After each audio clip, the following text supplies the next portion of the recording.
तो प्रश्नावली एक का दूसरा प्रश्न, वृत्त की त्रिज्या ज्ञात कीजिए जबकि जीवा की लंबाई तथा केंद्र से दूरी क्रमशः दिया हुआ है। पहला को हमने बना लिया, अब दूसरा को बनाते हैं। ठीक है, तो यहाँ पर जो है 14 सेंटीमीटर ये जो है जीवा की लंबाई है और 24 सेंटीमीटर केंद्र से उसकी दूरी है। ठीक है, इसको बनाने के लिए एक वृत्त बना लेना ऐसे। ठीक है, अच्छे से बनाना है।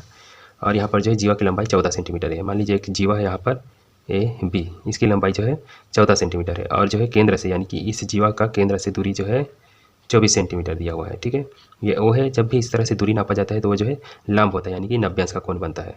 इस लाइन को मिला देना ऐसे ए ओ को। ठीक, तो चलिए हल करते हैं। दूसरा प्रश्न बना रहे हैं, पहला बन चुका है तो इसको लिख लेते हैं। क्या क्या दिया है? दिया है जीवा की लंबाई। ठीक है, जीवा ए बी बराबर 14 सेंटीमीटर दिया हुआ है। ठीक है, तो हमको पता है जब भी इस प्रकार के जीवा रहता है, जीवा को केंद्र से कोई लाइन मिलाते हैं तो वो लंब हो जाता है। ठीक है, इस पर लंब कहलाता है। और लंब जब भी लगता है आता है किसी जीवा पर तो इस जीवा को दो भागों में बांट देता है। ठीक है, बराबर भागों में। यानी कि ये 14 सेंटीमीटर है तो इसको कुछ नाम देते हैं, जैसे इसको पी नाम देते हैं।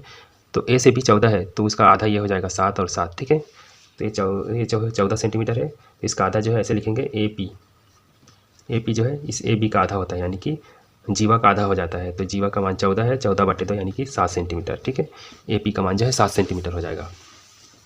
ठीक है, इसका त्रिज्या कहलाएगा ओ पी है, यानी कि हमें जो है त्रिज्या निकालना है। ठीक है, त्रिज्या ओ पी या सॉरी ओ ए बराबर हमें पता करना है। ठीक है, तो चलिए हल करते हैं। त्रिभुज सबसे पहले इसी को लेते हैं। देखिए, तो हमें त्रिज्या निकालना है तो ये जो है त्रिभुज है, क्या क्या लिखेंगे? A P O. ठीक है, ए पी ओ में पाइथागोरस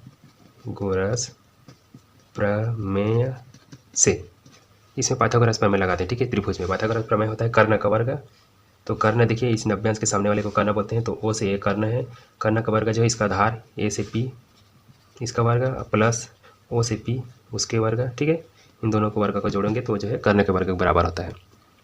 चलिए मान रखते हैं जो भी दिया हुआ है। देखिए ओ से ए का मान हमें नहीं पता, वही तो निकालना है हमें। ठीक है, तो ओ ए का वर्ग ए पी का मान हमें पता है 7 सेंटीमीटर है तो 7 का वर्ग ओ से पी का मान देखिए 24 है तो हमें 24 का वर्ग निकालना है। ठीक है, अब क्या करेंगे? देखिए ओ से ए का वर्ग, इसको 7 का वर्ग 49 हो जाता है, 7 का गुना 7 से करेंगे तो 49। 24 का मान देखिए क्या आता है, गुना कर लेते हैं 2 बार।